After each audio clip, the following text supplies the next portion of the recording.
Uni tulee paljon paremmin, kun tietää, että hommat on pulkassa. Mullekin housut puolitankoon! Eikä napanokseakin tossa. Täällähän sä piileskelet. Vähän toista luokkaa kuin meikäläinen. Liikö? Mene sinä aikaskuluksi vaikka hinkkaamaan. Ossi! Mä ajattelin, että mitäs jos takahuoneessa vähän... Tää vähän tuolla repsotti. Mä ajattelin ottaa tämän parempaan talteen. Kurpa kiinni nyt! Vähän toista luokkaa kuin meikäläinen. Liikö? Voi helvetti! Money change, 150. Mä en ota raiskaajalta mitään vastaan. Laitetaan kaikki pupupöksyyn. Ja punainen, sehän on pervojen homo väri. Pannaanko homo poikimaan?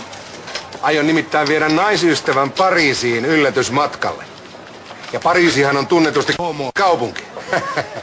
Muiden pervojen sekaan juhli. No miksi? No arvaa! Ja